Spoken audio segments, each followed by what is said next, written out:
começando mais um podcast de tudo um pouco. E hoje com a gente, Pedro Barbosa, 33 anos, formado em Ciências Políticas pela Universidade de Brasília, a UNB, do Centro Trópico. Diretor técnico do Instituto Ocnus, empresa especializada em pesquisa e mercado de opinião pública.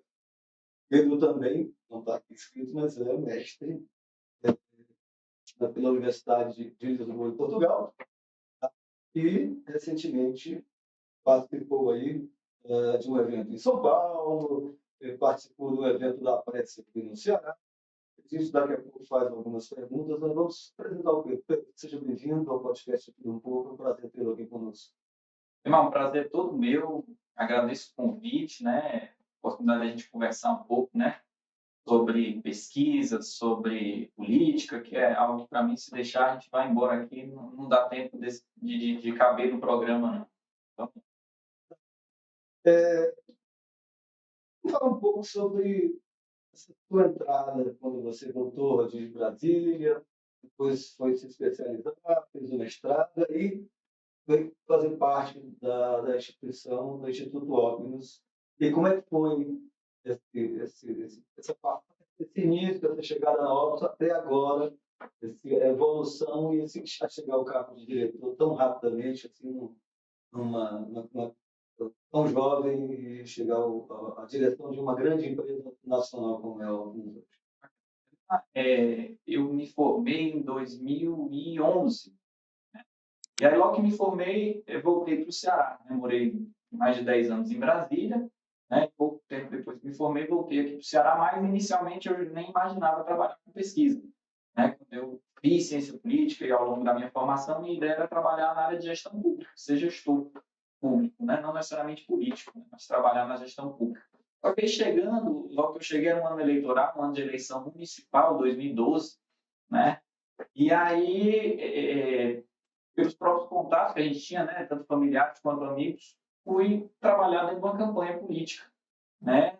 E aí acabei tendo contato com várias áreas dentro da campanha, inclusive a área de pesquisa também, né? E foi meu primeiro contato assim com o mercado formal de pesquisa, né? Claro, tinha feito pesquisa acadêmica na universidade, feito pesquisa de opinião, pesquisa qualitativa, né, na faculdade, mas nada assim a nível profissional mesmo, né? Então, o primeiro contato foi em 2012, né? E depois, acho que cerca de 2 anos depois, eu comecei a trabalhar numa empresa de pesquisa de fato, que inclusive foi a própria Ocnus, né? Eu comecei como pesquisador de campo mesmo, indo para campo, fazer entrevista, ia lá em zona rural, cidade do interior, passava de semana, 2 semanas fora viajando, dirigindo para todo canto, que a gente fazendo roteiro aí pelo interior, periferia, todo canto eu viajei, né? Então, esse meu começo da pesquisa foi como entrevistador de campo.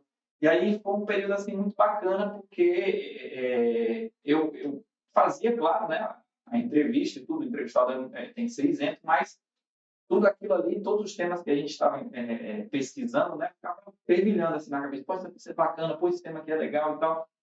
Então, eu ficava muito instigado e comecei a pegar gosto, né, pelo mercado de pesquisa. E aí, com o tempo, comecei a trabalhar internamente, né, na empresa, na parte de supervisão, de treinamento da equipe de campo, da equipe de pesquisadores.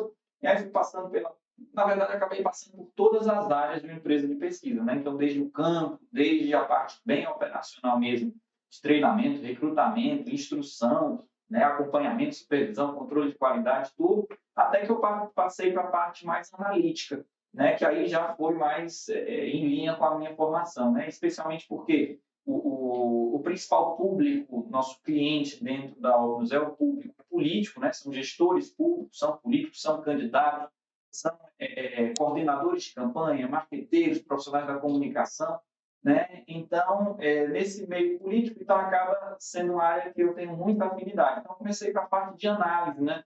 Para a parte de atendimento aos clientes, né? Então, aí é que eu peguei gosto mesmo, porque aí foi a parte de observar aqueles números, se debruçar em cima dos números, entender o que é que eles querem dizer e começar a pensar como esses números podem fazer sentido para os clientes. Então, isso começou a ser o meu trabalho dentro da empresa, até que eu fui assumindo realmente essa parte da diretoria técnica, que é onde eu estou hoje, né? E aí, realmente, a cada dia eu só vou gostando mais da área, né? Muito interessante, porque é isso, pesquisa, né? Se eu estou pesquisando, é porque é algo que eu ainda não sei. Então, a gente está sempre lidando com um novo, informação nova. Se eu estou precisando ir à rua entrevistar as pessoas, é porque eu quero uma informação que eu ainda não tenho. Então, é sempre alguma coisa nova.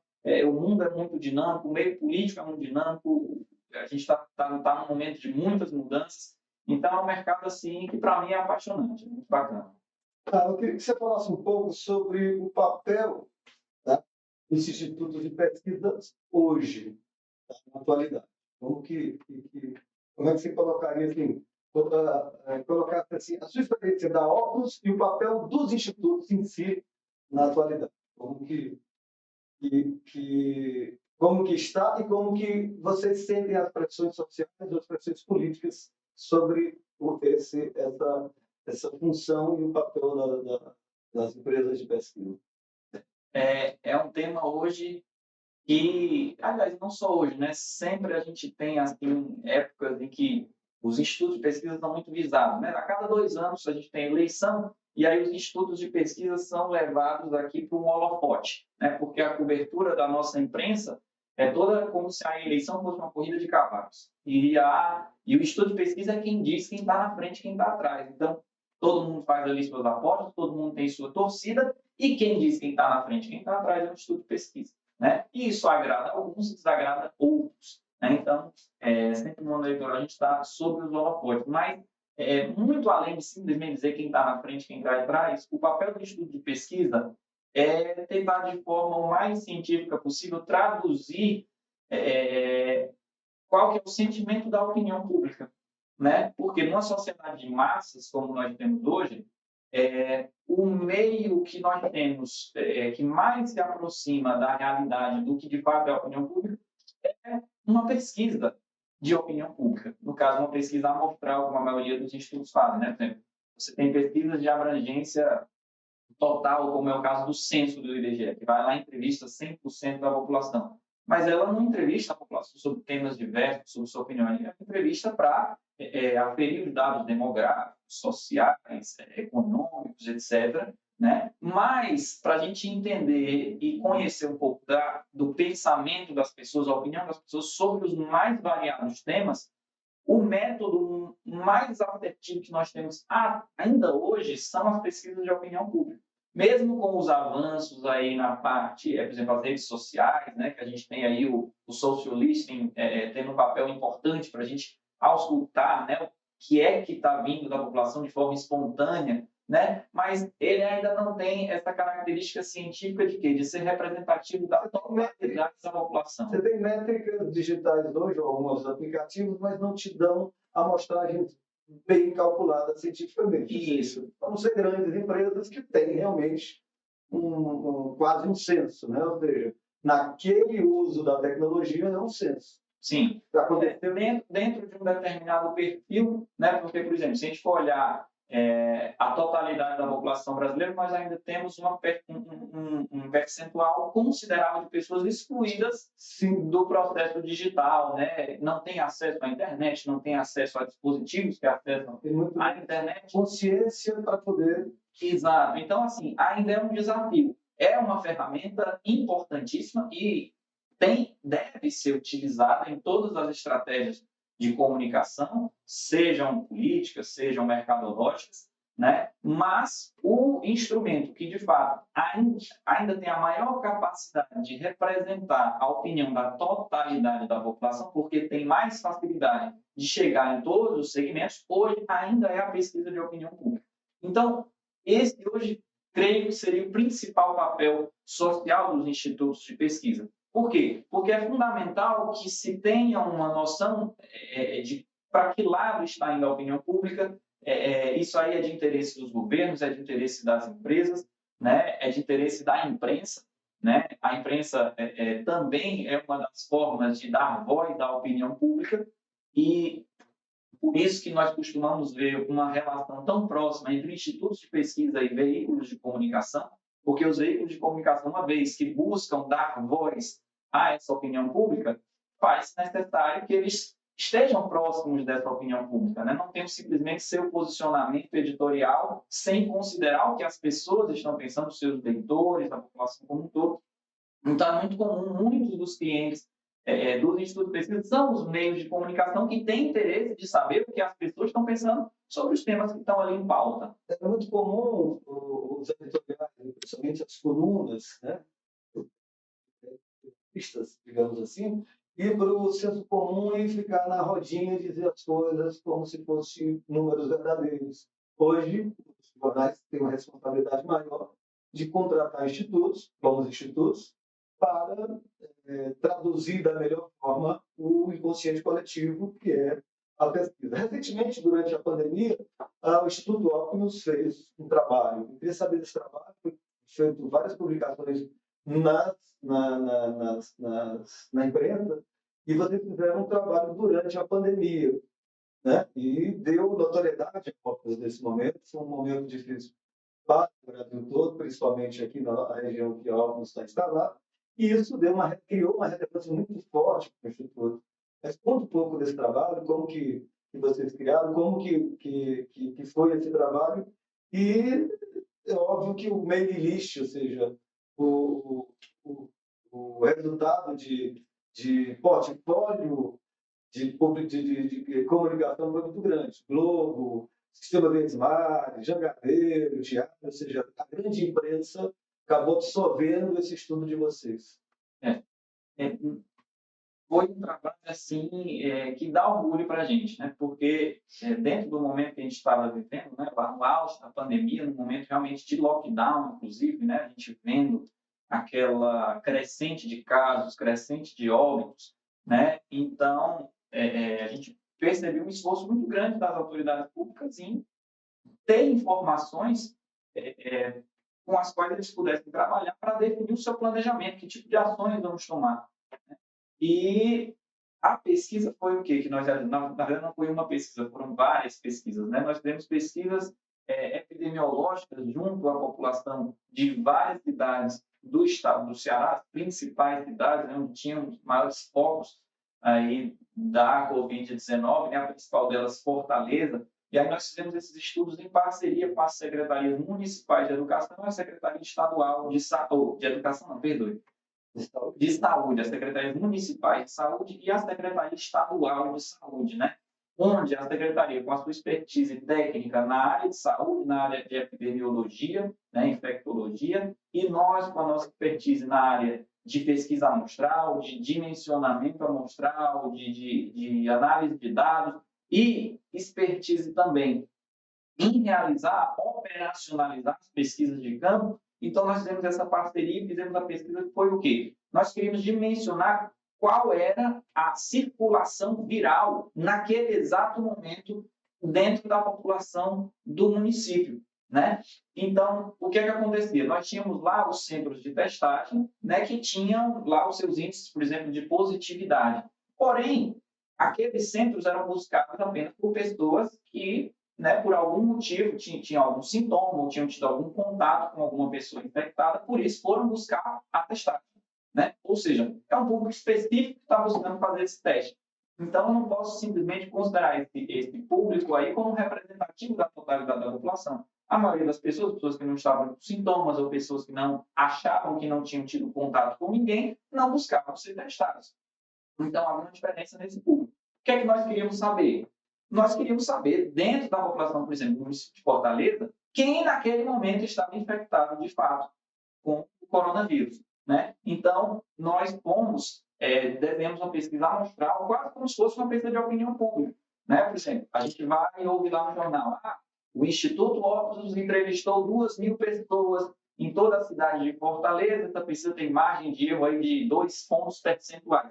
Nós queríamos esses mesmos resultados. Só que, em vez de eu ouvir a opinião, por exemplo, do Aldemar, eu queria saber se o Aldemar testou positivo ou testou negativo para a Covid-19. E, a partir daí, eu saberia a circulação viral, ou seja, a quantidade de pessoas que estão positivas para a Covid-19 naquele momento na cidade. E eu também conseguiria, a partir dessa pesquisa, a gente conseguiria mapear quais as áreas, as regiões com mais necessidade onde é que está tendo um foco mais forte, em quais bairros ou regionais dentro do município. Então, aí foi montada realmente uma operação de guerra, né, porque precisava ser bastante rápido, porque como nós estamos tratando de uma doença que tem uma janela, né, então a pesquisa precisava ser rápida. Então, foi feita uma parceria muito grande entre Instituto de Pesquisa, Secretaria de Saúde, profissionais de saúde, porque também não é, então, qualquer pessoa que pode chegar na casa das pessoas e sair simplesmente testando. Então, nós tivemos uma equipe de cerca de 200 enfermeiros e enfermeiras que foram treinados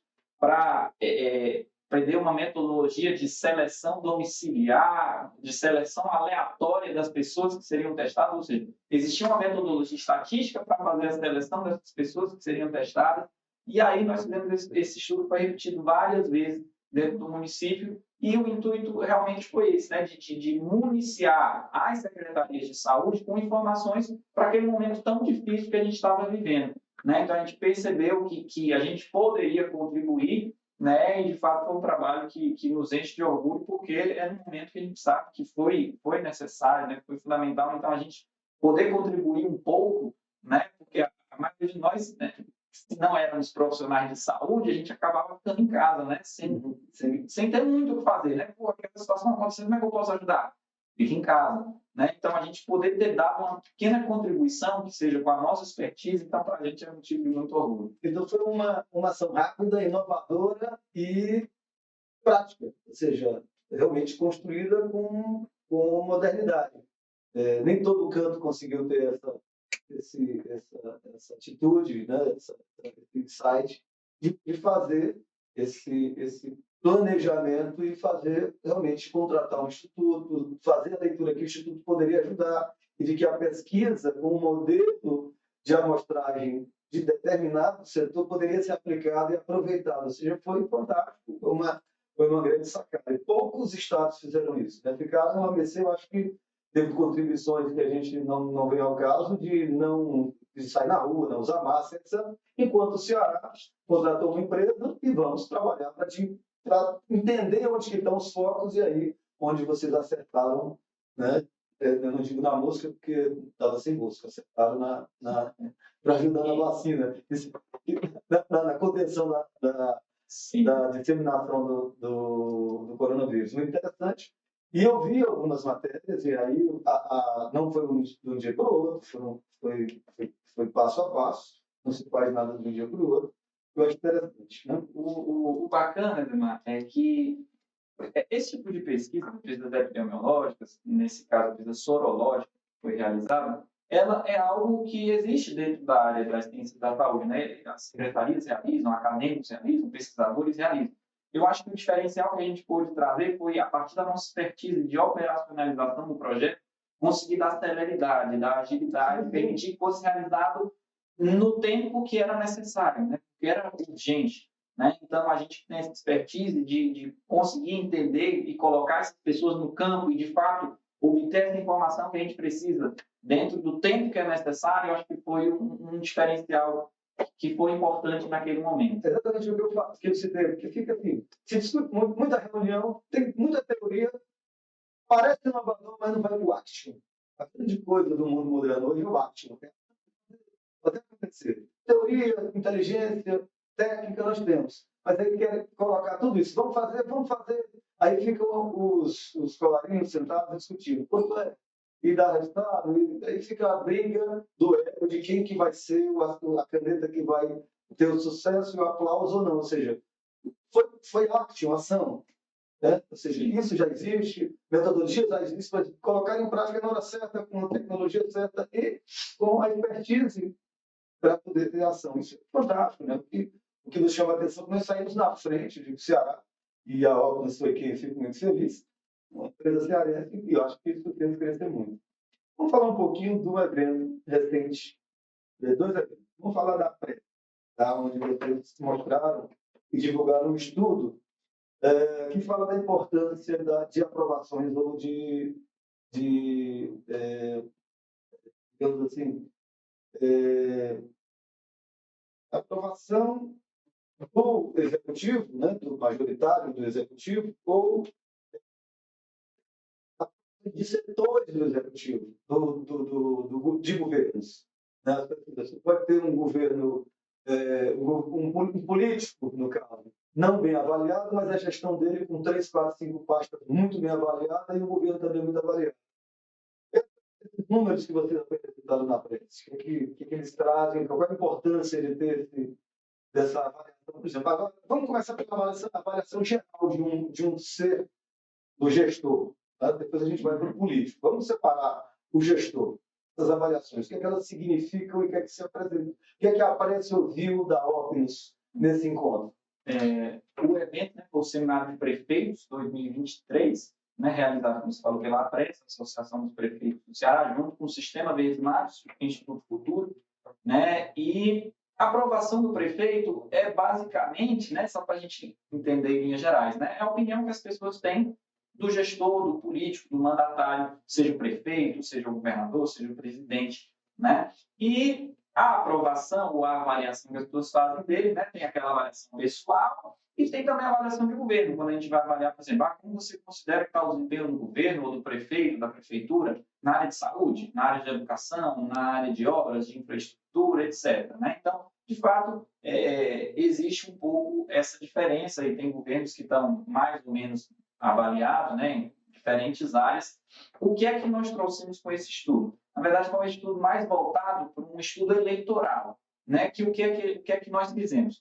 Se a gente for lá olhar os resultados das eleições, por exemplo, a última eleição municipal que nós tivemos foi em 2020. Né? 2020 foi a última eleição municipal. Se eu for simplesmente pegar os resultados, eu consigo, por exemplo, dizer o percentual de prefeitos que conseguiu se reeleger.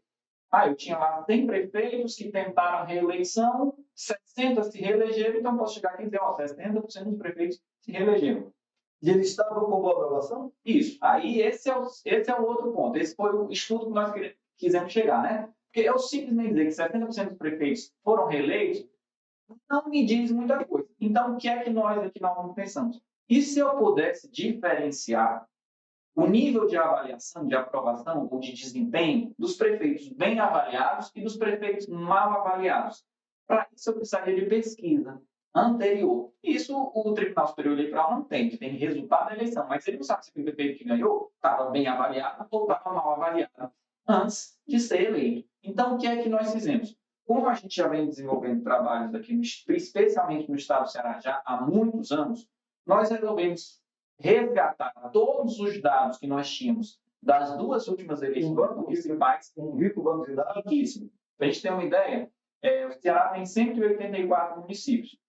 Nas duas últimas eleições, nós fizemos pesquisas em 101 dos 184 municípios, ou seja, mais da metade dos municípios nós tivemos presentes fazendo pesquisa.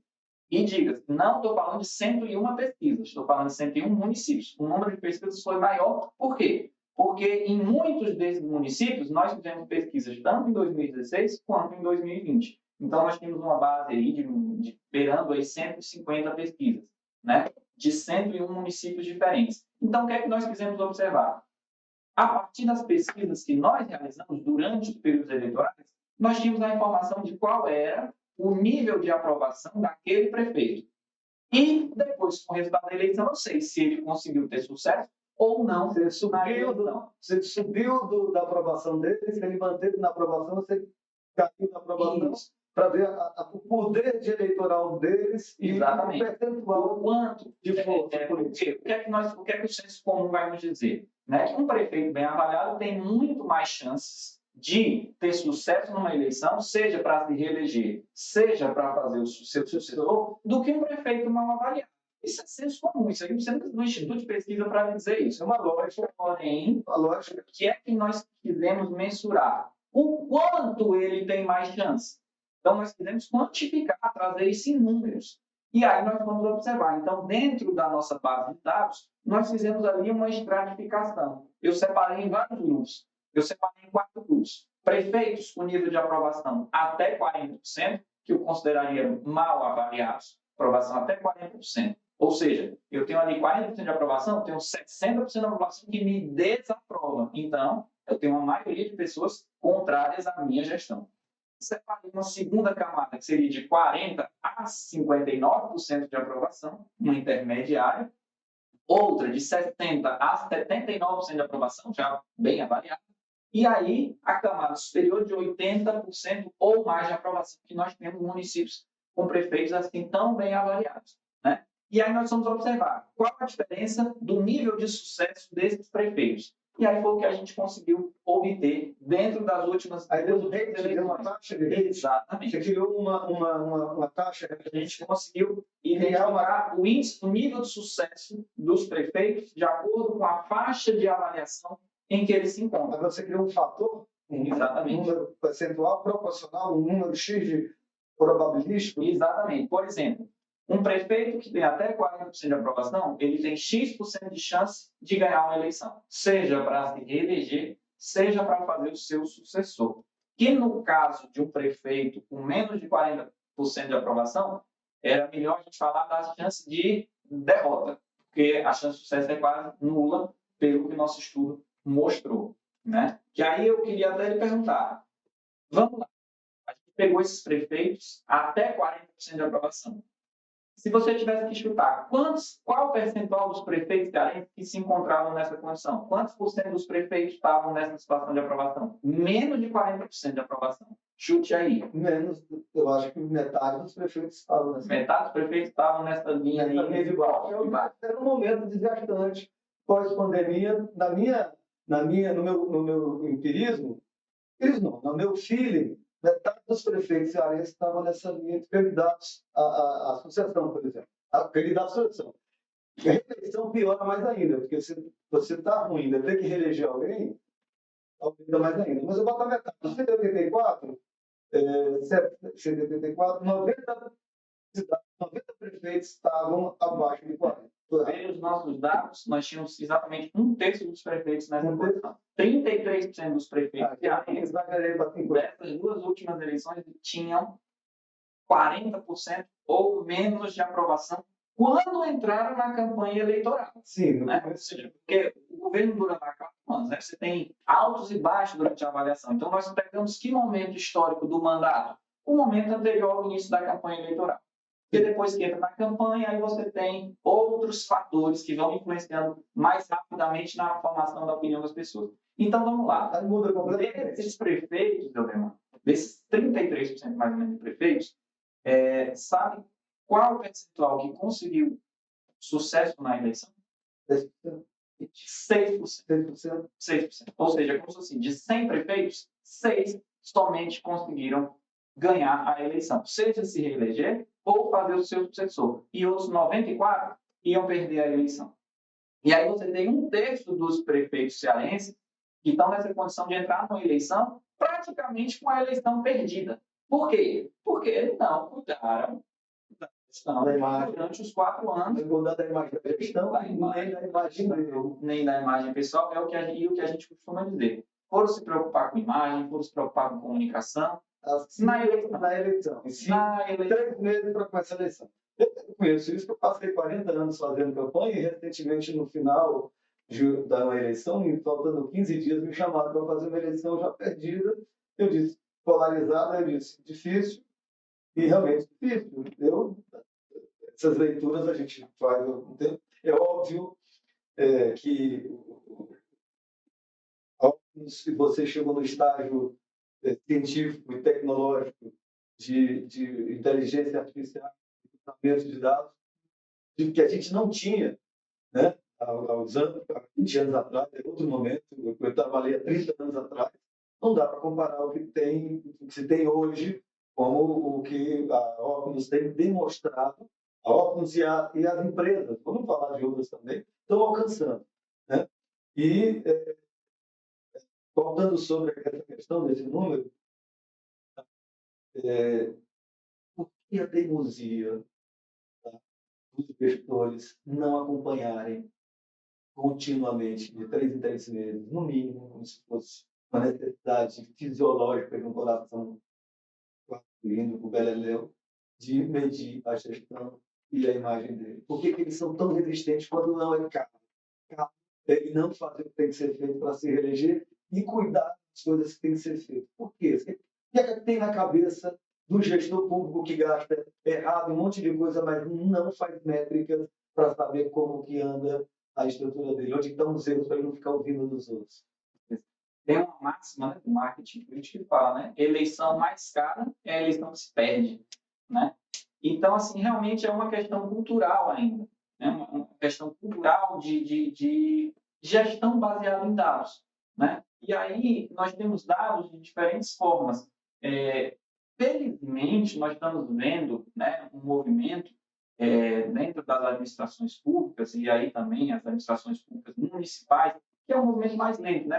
Demora mais para chegar na administração municipal, especialmente nos municípios menores, né? Vai ter alguns que são exceções, que você pega ali gestores mais arrojados, né? Com uma visão de futuro já mais moderna e começam a implementar esses modelos de gestão, né? Mas, inicialmente, mesmo na gestão baseada em dados que eles fazem, né? É mais no sentido de dados objetivos que norteiam as políticas públicas, né? Então, dentro de qualquer gestão pública, você tem lá dados objetivos que vão nortear o planejamento, o acompanhamento, né, das políticas, mas os institutos de pesquisa, por exemplo, trabalham com dados de outra natureza, que são dados de natureza subjetiva, que são tão importantes quanto de natureza objetiva. Por quê? Porque as políticas públicas têm como sujeito final da sua atuação pessoas. E as pessoas são absolutamente subjetivas. Elas não se movem simplesmente por razão, elas se movem por emoção, por percepção da realidade. Né? Então, quando a gente fala em opinião, os momentos mudam completamente. Quando a gente fala em opinião, em percepção, a gente não está falando necessariamente de realidade. A gente está falando de como cada pessoa percebe a realidade. E aí a percepção que eu tenho não necessariamente vai condizer com o que está acontecendo. Então, muitas vezes acontece isso na gestão pública. E explica um pouco porque é que muitos gestores também ainda têm essa resistência, relutância em fazer esse acompanhamento periódico com pesquisa. Por quê? Porque ele está dentro da gestão, muitas vezes ele acredita que ele tem todas as informações necessárias. Né? Não, eu sei o que está acontecendo na área de saúde, eu sei o que está acontecendo na área de educação, eu conheço os indicadores, nós melhoramos muito. Aqui, quando eu peguei aqui a gestão, nós tínhamos X professores, nós contratamos dentro do concurso, reformamos X escolas, construímos tantas creches, nós reformamos tantos postos de saúde, os medicamentos estão em dia, contratamos tantos médicos, ou seja, ele tem os indicadores ali na ponta da língua. E muitas vezes ele acha que essa percepção que ele tem é a mesma que os outros têm ou que deveriam ter. O senso comum deveria ter. Aí ele se engana porque ele está ouvindo a ele mesmo, está só olhando no espelho. Exatamente. Aí quando você diz para ele, vai para a rua, e ele diz, não preciso ir, estou atendendo todo mundo aqui, então manda uma pesquisa da rua para saber, faz uma qualitativa para ver se a tua cara continua aquela cara de bonito e bondoso, ou se você se distanciou do teu jeito político. Ele, não, eu estou legal, ou seja, a vaidade toma conta e ele sai do científico. Tá? Ele pode até ter começado no científico, contratou óculos, fez lá, contratou 5 pesquisas para a campanha, ganhou a eleição, depois ele não quer mais porque ele ficou autossuficiente. Estou dando um exemplo aqui que eu já vi isso acontecer. Né? E aí você tenta dizer assim, ó, aqui para frente é outra métrica. Né? Isso fica se baseando na museu. Né? Passou. E depois que chega no aperto, aí quando ele pega uma crise, essa que é a minha pergunta agora. Medida uma crise. Dá para dizer assim, como que vai acontecer para frente? Dá tempo de recuperar uma crise? Dá, não dá? A gente tem como contextualizar, tem como colocar, vai ser uma qualitativa, vai ser uma quantitativa? A gente tem como fazer uma programação de pesquisas para ir ver se vai dar tempo de sair dessa crise? Dentro da comunicação política, né, a pesquisa ela cumpre uma função. Eu não quero colocar a situação de ninguém. Sim, claro. Estou colocando assim, existe uma crise hoje com o prefeito. Mexe com ele. Ele tem que se preparar para 2024. Eu estou dizendo hoje.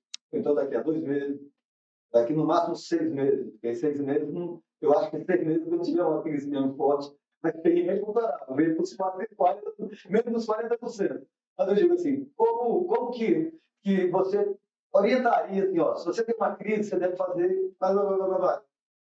E esse acompanhamento da crise minimizar e tentar salvar o...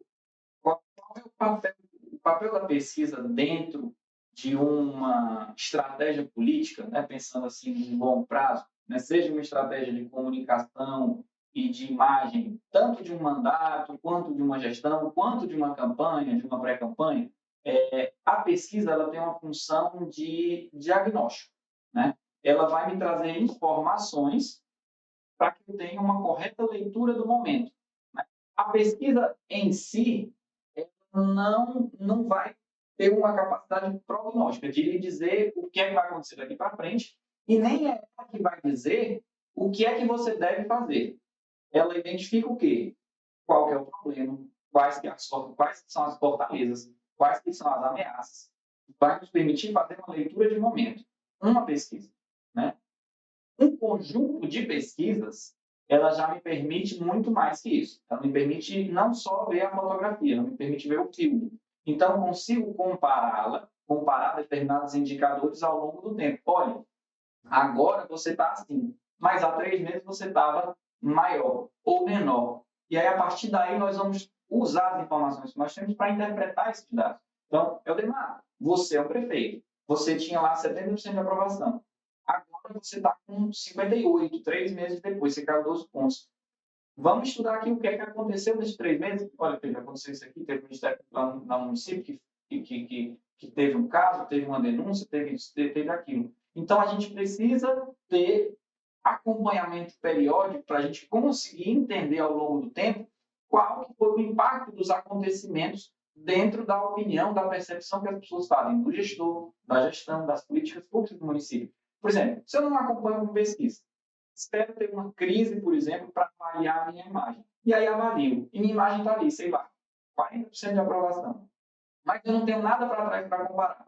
Como é que eu mensuro o impacto da crise? É impossível. Eu não sei. Porque eu não sei como é que eu estava antes. Como é que eu sei se a crise me derrubou, se a crise não mudou nada, porque o pessoal já não gostava de mim? Aí vai para o achismo, mas eu vou fazer aqui uma ação anticrise. Que é pior ainda, você pesquisa uma ação anticrise sem saber que impacto em relação ao momento que você está. Ou seja, eu estou cego na crise e eu estou míope na crise e estou cego pós-crise. Exatamente. Né? O gestor, né, é fundamental que ele entenda que a pesquisa ela tem como objetivo minimizar riscos e minimizar custos. Né? Por quê? De novo, muito mais caro é você entrar numa eleição mal avaliada, ou numa eleição onde você não sabe onde você está pisando, qual é o rumo da população, o que a população pensa de você, pensa dos candidatos. Né?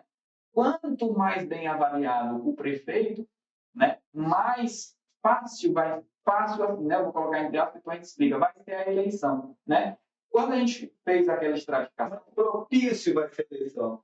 Né? Vamos colocar que as coisas vão melhorando para a eleição e você vai caminhando paralelamente com o estudo e com as ações, comunicação, staff, etc. A partir dos dados da pesquisa, todas as suas equipes vão ter muito mais informações para trabalhar melhor. Né? Seja o secretariado para entender bem como que as pessoas percebem as políticas públicas que estão sendo desenvolvidas, principalmente aquelas de maior abrangência, né? Políticas de infraestrutura, as obras dentro do município, políticas de saúde, políticas de educação, que são mais universais, chegam, né? Tem mais capilaridade. Então, é fundamental. Exatamente. Onde é que está doendo? Né? Onde é que a gente está tendo um gargalo aqui de gestão? Ou não, muitas vezes não é um gargalo de gestão, muitas vezes é um problema de percepção, de falta de comunicação, a informação não chega até as pessoas, e aí a pesquisa permite a gente ter esse tipo de informação que a gente não consegue de outra forma. Por quê? Porque a nossa sociedade é uma sociedade de massas. Os municípios, por menores, cara, tudo bem, tem lá suas exceções de municípios muito pequenos, onde os gestores ali conseguem ter uma visão mais real do todo. Isso, bons gestores conseguem razoavelmente, mas na imensa maioria dos nossos municípios, o gestor ele não tem capacidade de absorver toda essa informação, de trabalhar toda essa informação, de processar tudo isso e conseguir direcionar ali a sua gestão. Né? Se não tiver dados ali de pesquisa, vai ser mais ou menos no achismo. Não necessariamente o achismo está 100% errado. É um outro tipo de informação que é valiosíssima, mas sozinha ela é Isso eu tiraria o insuficiente. achismo para o filho. Filho, Ele tem inteligência, capacidade, percepção e isso, cognição para poder olhar as coisas. Tem uns que não têm percepção nenhuma. Aquilo que eu falei da Bem. miopia, isso é bem. Né? E outra, não é nem só, você colocou, ele fica ali pensando que ele sabe tudo e tal. Outras vezes, muitas vezes ele vai ouvindo emprego pelos ouvidos. dos outros, e aí quem está perto, a gente sabe, o poder ele atrai, né, pessoas de todos os tipos. E tem pessoas ali que não têm interesse em dizer que você está mal, tem interesse de levantar a sua bola, porque ele pode pensar, né, se falar que esse cara está bem, ele vai se dispor comigo, não, eu quero estar bem com ele. Né? Então, na maioria das vezes, quem está no poder, quem está próximo ali de você, só vai falar o que está bom, só vai elogiar, só vai falar o que é ponto positivo, não vai falar a verdade, é difícil. Né? Até porque não tem interesse. Por exemplo, o seu secretariado, o interesse é que mostre a você o que está bom, não é mostrar o que está ruim. Né? Então, a pesquisa cumpre esse papel fundamental de ser imparcial. A pesquisa não está ali para lhe promover, para lhe jogar para baixo, ela está ali simplesmente para lhe mostrar a realidade, para que a partir daqueles dados, você, sua equipe, seja a equipe de gestão, principalmente a equipe de comunicação, possa trabalhar em cima daqueles dados para construir imagem, construir reputação positiva. E aí isso não tem interesse só eleitoreiro, não é só para ganhar a eleição. Gestões que são bem avaliadas, gestões que a população tem simpatia, tem mais abertura, as políticas públicas têm maiores chances também de ter sucesso.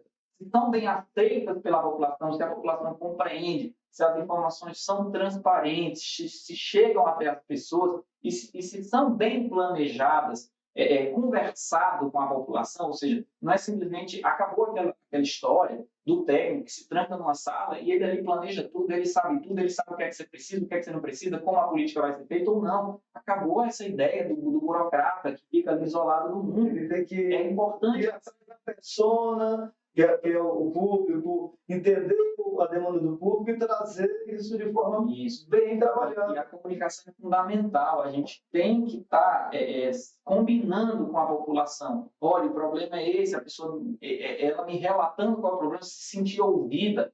Muitas vezes a gestão pública ela não tem capacidade de dar resposta a todas as necessidades das pessoas. E é um erro a gente achar que as pessoas não entendem isso. As pessoas não entendem o não. Errado. As pessoas entendem o não.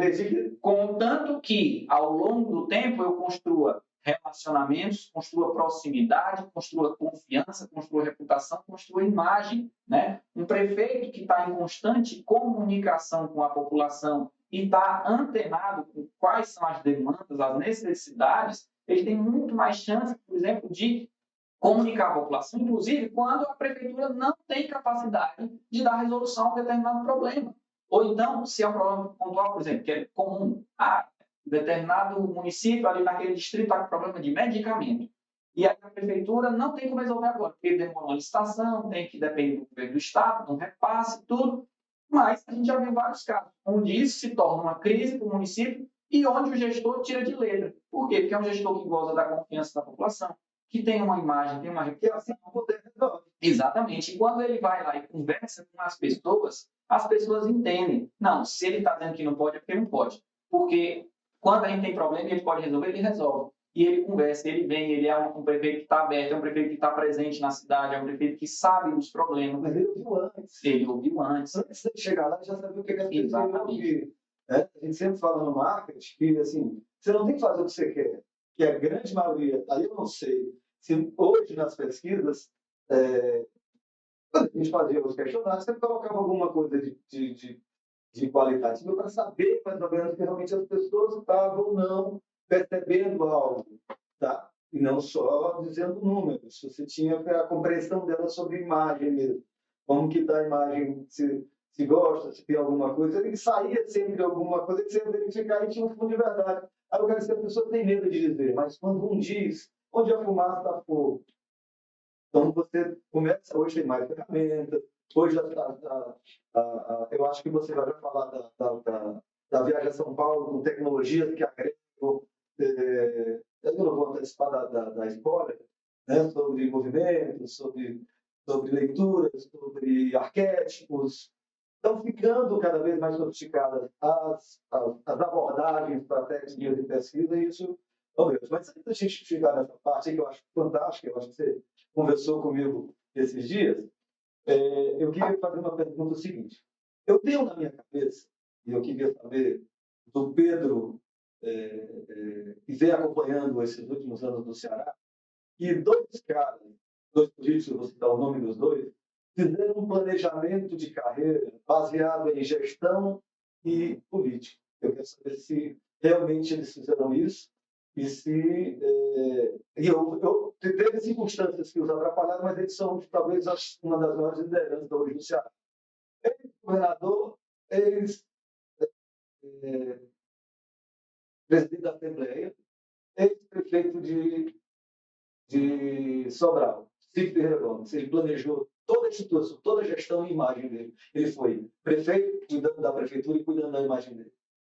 E eu sei que ele comprava muita pesquisa, que ele estava sempre atenado. Planejou, me disseram, fez um sistema para poder gerenciar toda a história dele. Não era do governo, mas eu fiz um sistema para ficar colocando as minhas demandas para eu sistematizar a minha carreira. Eu não sei se isso é verdade. Mas ele chegou a ser, antes de senador, quando governador, ele criou toda a preocupação de gestão e governo. Para quando crise de gestão acontecesse, o político equilibrasse. Depois veio outro cara que copiou ele do mesmo jeito. Deputado estadual, deputado federal, governador, e agora senador, Camilo Santana. Construiu exatamente a mesma proposta, bem desenhada, bem planejada, com estratégias bem montadas para ter gestão e política. Gestão e política equilibrada, para deixar uma porrada para cá, uma porrada para lá e dar se equilibrando. Essa visão que eu estou tendo é uma visão que dá para se notar? Eu tendo a concordar, né? Tive a oportunidade, né, de compartilhar em alguns momentos com o ex-governador Cid, o ex-governador atualmente também Santana, né? E falando primeiramente do ex-governador Cid, né? Tem uma leitura sobre cenário político, uma leitura sobre gestão pública, né? Excepcional, como poucos, né?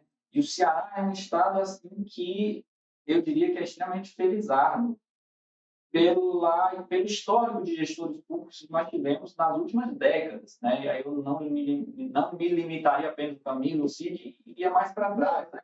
Não, mas é só para eu trazer aqui, né? Então, foram, de fato, gestores, não foram simplesmente políticos, né? Então, você teve ali de Tasso como um grande divisor de águas, né? Nós temos outros... Eu ia conversar com ele, mas outros mais pertinho, né? Mas outros grandes nomes, né? O Ciro, grande liderança, o Lúcio Alcântara, o Cid Gomes, Camilo. E o que é interessante? A gente percebe que mesmo estando até ora como aliados, ora como grupos políticos adversários, nós tivemos continuidade nas políticas de Estado. Então, isso já mostra, por exemplo, uma percepção sobre o que é gestão pública um pouco diferente do que nós vemos em muitos outros estados do país. Rio de Janeiro, por exemplo. Um caso aqui interessante, no Ceará.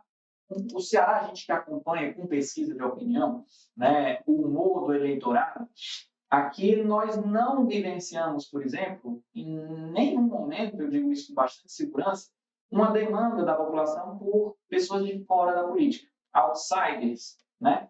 Isso significa diferente, por exemplo, de um Rio de Janeiro, de Minas Gerais, do Distrito Federal, por exemplo. Por quê? Porque nós não temos esse desgaste da população em relação à classe política forte como nós temos em outros estados. Isso é fruto de quê? Fruto de bons gestores, que entregaram boas gestões bem avaliadas. Então, isso gerou o quê? Imagem positiva, reputação positiva da classe política reconhecidos até hoje, todos eles, né? Tem uma imagem, claro, qualquer mandatário que permanece no poder por um longo período de tempo acumula desgastes, mas eu diria com uma certa segurança que se a gente fosse comparar, talvez, esses últimos governadores cearenses com governadores de outros estados, eles estariam bastante acima da média, em termos de imagem positiva perante o eleitorado, né? Então, assim, e a política também foi muito bem feita. Por quê? Porque a gente entende, para que haja uma boa gestão, a política também é fundamental. Porque a gente tem um poder executivo que tem tem uma dependência também do legislativo. Se você não tiver aquele apoio, uma bancada sólida para aprovar a sua agenda, né, a governabilidade dificulta qualquer governo, né? Então, a gente vê isso, por exemplo, a nível federal, é um problema recorrente dos presidentes brasileiros. Conseguir formar a maioria no Congresso, conseguir manter essa maioria coesa, e aí quantas vezes a política trava a gestão, muitas vezes trava o país fica paralisado por questões políticas. Por exemplo, no Ceará nós não vemos isso. Claro, a gente poderia pensar, mas é importante que haja oposição para que fiscalize. Fundamental o papel da oposição, mas também é fundamental que os governos eleitos tenham governabilidade para esse eleitor de maioria nas assembleias. E é o caso também dos governos cearenses recentes, né? A gente vê amplas coalizões, né, que dão sustentação ao governo. No caso, agora, o atual governador Mano também está com um arco de alianças que lhe dá muita segurança para governar, tendo ali a Assembleia ao seu lado. Isso é fundamental para qualquer governo, para que a política não fique no meio da gestão. Por outro lado, se é também um gestor, um governador eleito, um prefeito eleito, que também só faz a parte política e a gestão é capenga, aí também não adianta. Não adianta nada eu ter a base ali na Câmara dos Vereadores, eu ter base na Assembleia, se as políticas públicas não acontecem, se o município ou o Estado está parado, as pessoas vão perceber, porque no final das contas, o que as pessoas querem é o quê? É que o poder público dê resposta às demandas que as pessoas têm. Quando o poder público dá resposta às demandas, está tudo certo. E é o que a gente tem visto mais ou menos no cenário do Ceará. E aí você citou o Cid e o Camilo, são dois políticos cearenses que conseguiram, né, governar com altos níveis de aprovação popular. Não simplesmente por um carisma pessoal. O carisma é importante, mas eu tenho certeza que foi muito mais por entrega de gestão do que pela parte política, ou por um carisma, ou por qualquer característica individual deles, assim, pessoal deles. Penso que seja muito mais por capacidade de liderar gestões que entregaram e gestões que são reconhecidas por isso, né? Então, trabalharam bem a parte política, trabalharam a parte de gestão e trabalharam bem a parte de comunicação também. Que é um pilar pouco utilizado na maioria.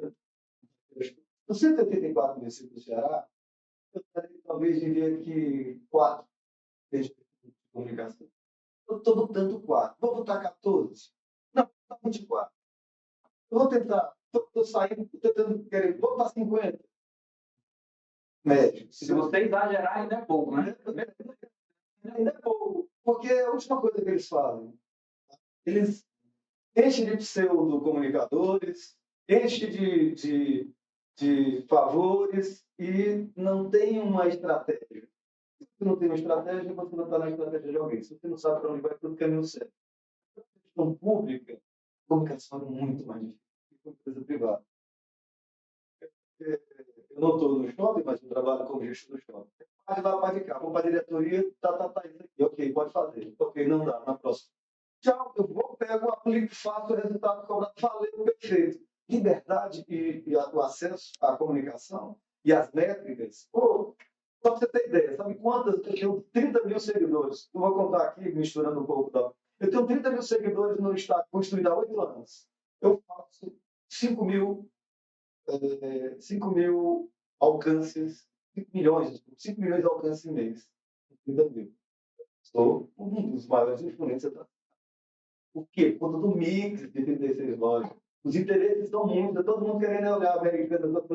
Então, assim, a construção de comunicação foi trabalhada em 8 anos. Eu teve que gastar 10 mil por mês.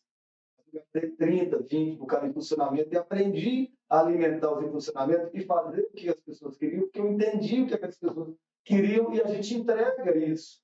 Isso é um exemplo. Mas me pede para eu fazer agora com outro cliente. É totalmente diferente, é outro momento. É como a gente estava falando de políticas atrás, né? Que o cara, por exemplo, taxa de SAT, falando do taxa de SAT, voltando aqui, tirando o assunto, se está atento ou não, a comunicação funcionar, o taxa de SAT esqueceu de dizer para o cearense que ele existia. Ele achava que ele ia ficar eternamente senador. Ele deu um vácuo, um buraco de 25 anos. perdeu a eleição, né? Perdeu a eleição e a juventude não sabia quem era ele. Foi ali que ele poderia. Aí eu disse que o Lula elegeu os dois senadores, o Pimentel e o Isso, né? Eunício, na época.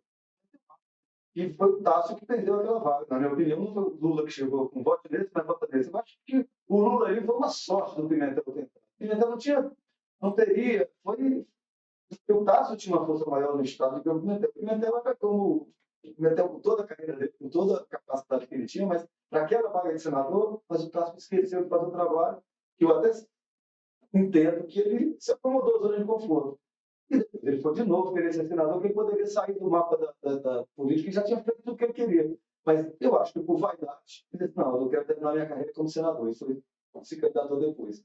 Mas naquele momento, ele esqueceu da comunicação dele. Ele esqueceu de dizer assim, pô, eu existo.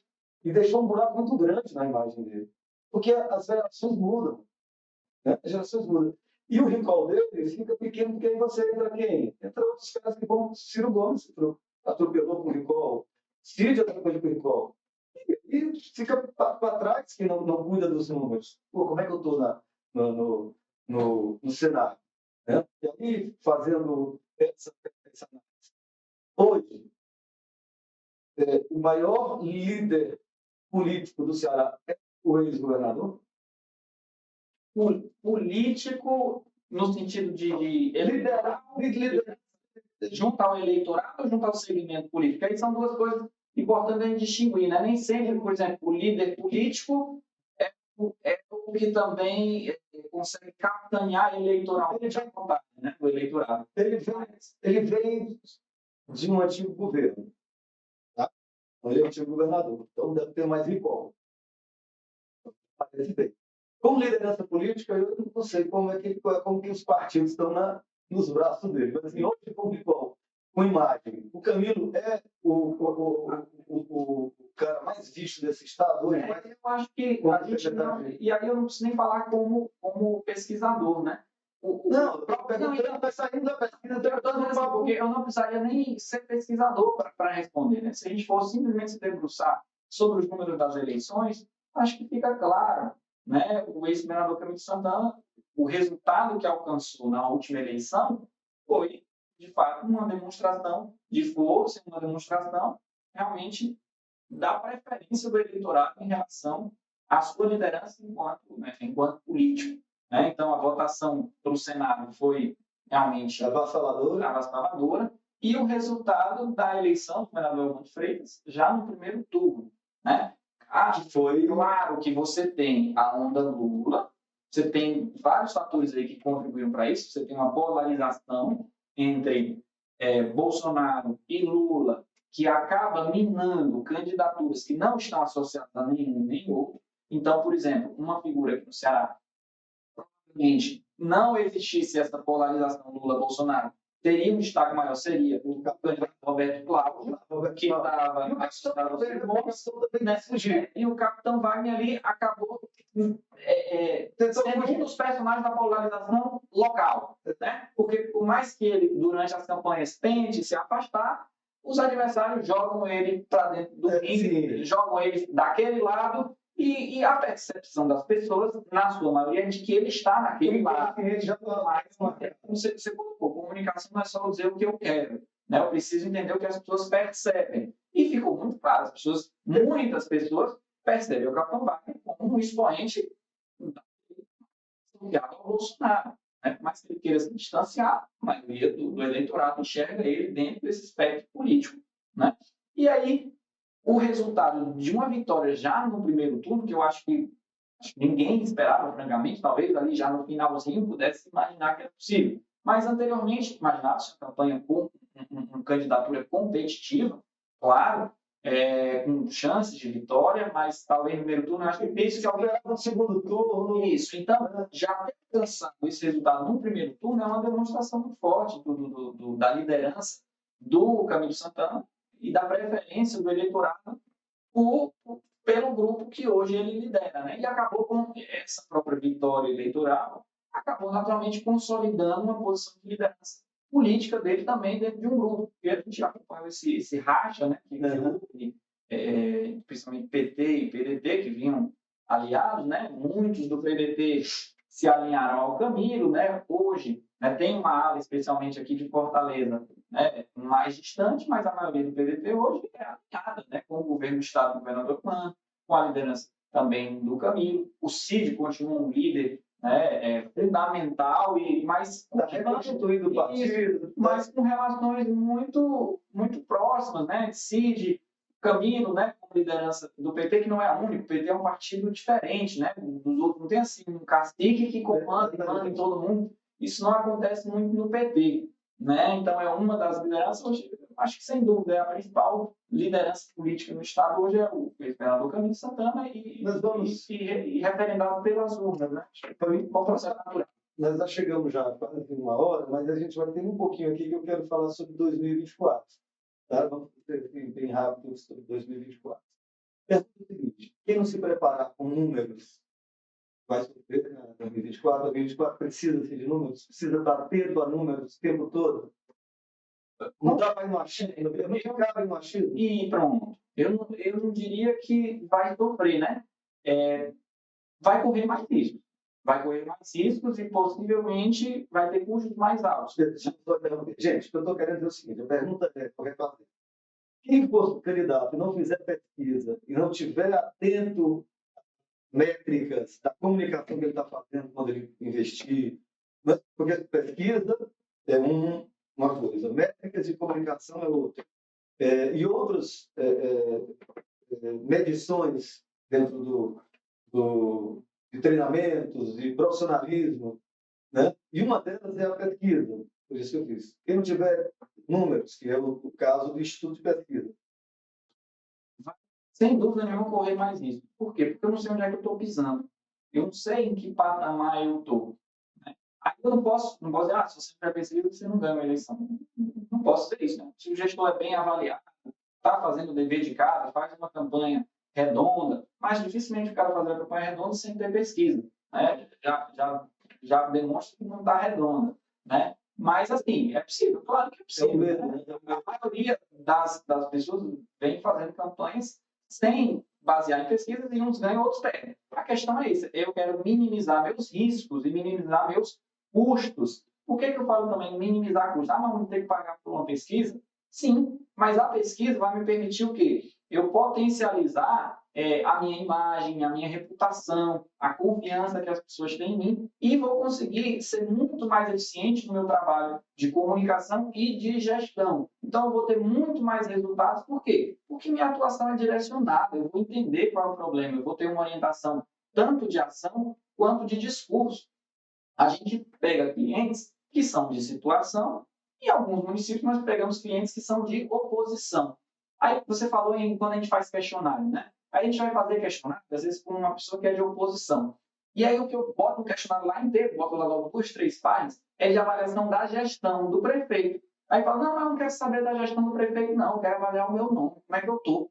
A gente, não. Primeiro coisa tem que saber o raio-x altamente da gestão da guerra. Conheço o seu inimigo, conheço assim, depois decida como é que vai conhecer da gestão do prefeito melhor do que o prefeito. Por quê? Porque como é que a oposição tem que saber mais como é que está a percepção das pessoas sobre a gestão do que o próprio prefeito. Porque se eu estou numa posição de oposição e quero construir uma candidatura competitiva de oposição, eu preciso entender como é que as pessoas enxergam o atual governo. Porque, Ademar, não importa o tipo de eleição, se o prefeito está indo para a reeleição ou se está indo para a sucessão. O protagonista de uma eleição municipal é sempre o atual prefeito. Ele é o principal protagonista. A eleição vai se dar principalmente em termos da gestão que ele fez ali. Se ele vai para a reeleição, você tem que dizer. Né? É quase um referendo. Se você continua, você sai. Se está bom, continua. Se está ruim, você sai. Quando vai para a sucessão, você tem mais fatores aí que influenciam. Mas o protagonista principal é o prefeito. É a questão que você vai concorrer. Exatamente. Não, a avaliação da gestão não é um único fator que define o voto. O eleitor, ele vota com o olho olhando para trás e o olho olhando para frente. Ele vai avaliar o que foi feito para trás e vai julgar os personagens ali a partir do que foi feito para trás, mas ele também tem um olho no futuro, ou seja, é a capacidade dos candidatos de gerar esperança, de gerar expectativa no eleitor de um futuro melhor, né? Mas o para trás, no caso de um prefeito, é algo extremamente importante. Então, mesmo um candidato de oposição, precisa conhecer absolutamente no detalhe a percepção das pessoas sobre a gestão. Vou lhe dar um exemplo, uma orientação de discurso. Eu sou lá um vereador de oposição, estou planejando ser candidato a prefeito. Aí eu subo lá na tribuna e vou criticar a prefeitura. E eu escolho a saúde. Vou falar de saúde, porque saúde sempre tem problema. Saúde do município, sei o quê, vou lá, vou no posto de saúde, gravo um vídeo, faço não sei o quê. Só que você resolve fazer isso com o prefeito cuja área mais bem avaliada dele é a saúde, onde as pessoas mais reconhecem o trabalho dele é na área de saúde. E você vai escolhe bater na saúde. Não é, como você falou, comunicação não é chegar e falar o que eu quero falar. Para que as pessoas possam receber essa mensagem, isso tem que fazer sentido na cabeça delas. Então, se um eleitor que avalia bem o prefeito, avalia que a saúde do município está melhor, pode até ter seus desafios, mas a saúde está indo bem, o prefeito está fazendo o que pode, a gente percebe que ele está se esforçando. Vem um cidadão para criticar o prefeito e criticar a área que eu reconheço que ele está trabalhando, eu entendo isso como o quê? Como oportunismo, como uma crítica vazia, como um cara que não tem conteúdo. Então, ou seja, o cara que bate faz cair na opinião E pública. na pior das hipóteses, é uma ignorância. O cara está vendo como ignorância, ele não está percebendo nem tanto os dados tão perfeitos, mas ele está vendo uma ignorância. Ele, esse cara está doido. Né? Ele está vendo de uma forma bem simplória algo que não combina. Ele não precisa ser tão cognitivo para entender que está errado o que o cara está falando, porque na compreensão dele, na sensação do cotidiano dele, ele até compara. Imagina se esse cara já foi gestor também e foi pior na saúde. É pior ainda, se eu tenho que lembrar que eu era ruim na saúde, agora eu vou bater na saúde, no cara da saúde, porque eu era ruim na saúde. Ou seja, o cara triplicou o desgaste dele. E é muito comum isso acontecer. É muito comum isso acontecer. O cara chegar... Eu me lembro de um trabalho, ilustrando que eu fiz, que eu cheguei lá e o cara estava batendo o tempo todo na candidata que ele estava concorrendo. Aí eu falei, cara, o balanço de vocês só faz falar na candidata. Esqueçam que quanto mais vocês falam, mais vocês estão fazendo o segundo balanço dela. Ela está no dela e eu fiz no dela de novo aqui. Então, assim, era tão fora de lógica, assim, esquece. Não se diz mais esse nome, igual o repórter, e vamos criar propostas. Né? Vamos sair com propostas. Vamos dizer assim, vamos fazer isso, 5 propostas. Nos reunimos e um dia criamos 5 propostas. Fizemos os outdoors, pronto. E aí, uma história, eu não vou contar aqui, que não tem necessidade, mas, ou seja, foi usada nessa consultoria que eu fiz, mudei completamente e, a partir dali, o pessoal foi sentindo que deixou de fazer um segundo balanço. Era muita infantilidade, na verdade. Arrogância de criticar como se fosse melhor. E estava assim, chegando de paraquedas quando o outro candidato, estava crescendo e cada vez mais, distância de 21%. E quando esse cara foi, a gente encara fazendo, quando ele foi ver, quanto mais eu falo, mais ela cresce. Então, não tem como é que... Por isso que eu falei, o papel da pesquisa a pesquisa é um exame médico. Ele vai te dar um diagnóstico, ele vai te dar a realidade é essa aqui. Só que não é a pesquisa vai dizer o que você vai fazer daqui para frente. Quem vai te dizer justamente a estratégia é a área de comunicação profissional de marketing, que vai analisar aqueles dados ali e pensar, olha, nós temos essas ferramentas, nós temos essas opções para caminhar. Por exemplo, se eu sou um candidato de oposição e pego um prefeito que está muito bem avaliado, eu vou ter que analisar o que é que eu vou fazer. Eu posso, por exemplo, ter uma estratégia de desconstrução, a gente precisa desconstruir. Por quê? Porque nós entendemos que a realidade não é essa. A percepção das pessoas é que ele é um bom gestor, mas a realidade não é essa. Então, nós temos a oportunidade para desconstruir essa imagem que existe. Ou pode ser que eu chegue num cenário onde não é possível desconstruir a imagem do prefeito. É um prefeito bem avaliado, porque, de fato, a gestão está redonda. Adianta eu criticar, adianta eu bater, adianta eu me posicionar. Então, ou seja, na verdade, a nossa estratégia é construir a nossa própria imagem. Especialmente, por exemplo, em eleições de sucessão, onde o prefeito não é o candidato, você tem muitas vezes um candidato de oposição que vai para o enfrentamento com o prefeito anterior. Ele até reconhece, por exemplo, a qualidade da gestão, mas ele se coloca como o melhor gestor para dar continuidade. não é o nome do prefeito. Olha, o prefeito está uma boa gestão, a gente tem que reconhecer. Mas esse cara aqui que ele está nomeando, ó, esse cara não tem capacidade de dar continuidade à gestão aqui, não. Então, quem vai dizer o caminho que deve ser seguido não é a pesquisa. A pesquisa vai dizer qual é a realidade, qual é a percepção que as pessoas têm daquela situação. Quais estratégias serão feitas, quais ferramentas vão ser utilizadas, quais caminhos discursivos nós vamos seguir na campanha, qual o conceito da campanha, as propostas que são importantes que estejam divulgadas, porque aí você tem inúmeras. Proposta, o que é que a gente vai falar aqui? As pessoas não têm capacidade de ficar ouvindo tudo e guardando tudo, e elas, quando chega no dia da urna, elas sabem o seu plano de governo decorado. Não sabe. Ela guardou poucas mensagens que você transmitiu durante a campanha. Né? Então, a escolha tem que ser muito assertiva. As pessoas não estão paradas, não fazendo nada, só esperando para ouvir você, candidato, você, marqueteiro. Não estão. Então, exatamente. Então, a sua janela de oportunidade para levar uma mensagem para essas pessoas é muito curta. Às vezes é uma única chance. Se a sua mensagem não for a correta, assertiva, perdeu a oportunidade. Relevância é o nome da vez, relevância. Se não tem nada a ver, gastou energia, gastou tempo, gastou dinheiro, porque tempo é dinheiro, gastou, errou, atirou errado, vai ter que triplicar o esforço para retomar isso aqui. Pedro, muito obrigado, a gente chegou ao final. Deixo você agora com suas considerações de encerramento e espero que a gente volte a conversar de novo, próximo debate, nos próximos anos. Então, agora, avançando para as eleições de 2024, conversando com diversos agentes ou outros cientistas como você, para que a gente possa trazer um podcast para o povo, debates simples, como foi esse nosso, de uma qualidade fantástica. Eu fico muito feliz em vê-lo com esse crescimento e com esse